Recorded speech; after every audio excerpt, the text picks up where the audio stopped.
Strength training for speed is misunderstood. I topped out at nearly a 700-pound deadlift. Not muggle territory, but certainly not elite either. The problem was, I was still slow, especially when it came to changing directions. Nearly every coach says that getting stronger makes you faster. But if that were the truth, powerlifters would be among the most elite athletes in the world. Yet, we make jokes about them not really being able to walk or turn due to their immobility. So what's the truth about really getting stronger and transferring that strength into faster, game-changing actions? It's true. Elite sprinters apply more force into the ground than other athletes, especially at high speeds. But that's a lot different than just getting stronger in the gym. When it comes to sprinting or change of direction, it's about applying the right forces, meaning very high forces, in the right direction and in the right time frames. If you can't absorb, transfer, or redirect force efficiently, no amount of traditional strength is going to help you move faster.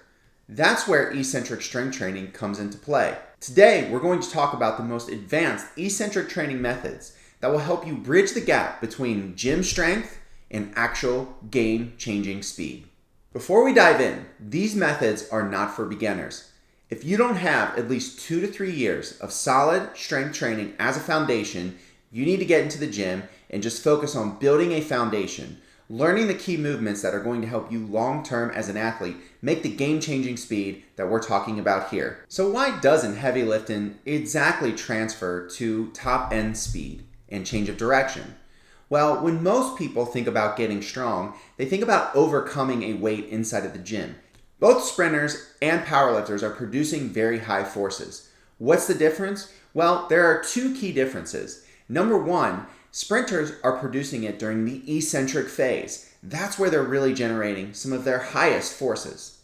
And powerlifters are producing their highest forces in the concentric or the overcoming phase of a lift. While improving your maximal strength is going to improve your eccentric force-producing capabilities to a small degree, there are better methods that you can use once you get a sufficient foundation of strength. And second, we have to talk about the time frames. Sprinters are producing forces in mere milliseconds compared to the half to 2-second rep that a maximal effort lift can take. In other words, it takes 3 to 5 times longer for a heavy lift to be completed than it does for the time a sprinter's foot is in contact with the ground. And there's no collision to initiate this action. Now, if this sounds a little confusing, don't worry. We're not trying to exactly replicate sprinting in the gym. In fact, if we were to try to do that, our best bet would just be to go sprint. What we want to use strength training for is to fill empty buckets and build physical capacities inside of the gym that we can then transfer to the track, court, or field. So what exactly is an eccentric contraction? Well, it's most commonly associated with the negative or the lowering portion of a lift. The way that it's commonly executed is to do one of 2 things. Number 1, you can slow the negative portion of the lift, but you still have enough strength to overcome or lift the weight back up yourself. The second method is where you lower a weight that's heavier than you could lift, but you have a spotter there who can help you get the weight back up to the start position. This is a fantastic way to do what's called a maximal eccentric because you are stronger on the lowering portion of a lift than you are on the concentric or the portion where you actually push against the weight. When it comes to maximal eccentrics, it's imperative that you use a weight that you cannot lift concentrically or lift back up on your own. But if you train like yourself, like I do, you don't always have a spotter around who can help you. And so I'm going to show you a few unique methods to help you overload your muscle tissue while still remaining safe. This type of eccentric contraction forces your muscles to build more size and strength than you could doing concentric exercise only. You may have heard that some exercises get divided into unilateral or bilateral. This simply means you're using one or both sides of your body during the lift. For example, a traditional barbell back squat is a bilateral exercise. Something like a split squat is a single leg version of a squatting activity.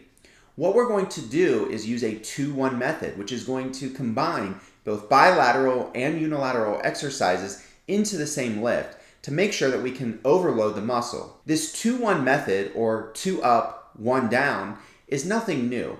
but it's very underutilized by a lot of people and can be essential for athletes to build the size and strength they need to maximize their eccentric muscle capabilities. So what's the difference between a deceleration eccentric and a dissipating eccentric? Well, it really comes down to the speed at which you're braking or slowing down your mass and momentum. With dissipating eccentrics, we have a longer time to brake. What you're going to see is more deep angles of joint bend. We're going to decelerate this over a longer period of time to make sure that the muscles can adequately brake. In other words, if you're jumping off of a box, we want you to land soft and quietly as if you're in ninja mode. However, when we're talking about deceleration eccentrics, what we want to do is brake very rapidly. You won't see the joints bend as much, but we're going to break that force over a much shorter time frame. Again, teaching your body how to absorb these impact forces in increasingly smaller time frames. Deceleration and dissipating eccentrics are not working on the stretch shortening cycle. They're simply working on the first portion of this, the stretch. The focus here is on improving force absorption and joint control. So why does this matter for speed? Change of direction is all about stopping fast. If you can't control your deceleration, you're going to be slower in every cut, pivot, or stop and go movement. And finally, we have rebound eccentrics. If we look at an activity like a vertical jump, we know that the ability to rapidly reverse directions, going from down to up as quickly as possible, is associated with maximal muscular power in the lower body. And so with rebound eccentrics, we're going to focus on building this capacity to actually transfer this absorbed force into explosive, game-changing actions. By using bands, we can actually increase the speed at which the weight is going down without actually adding any load to the bar. By rebounding quickly with bands, we can improve the spring mechanics of the lower body. Put simply, we're going to develop explosive power for athletes. Here's a very general setup that you can use.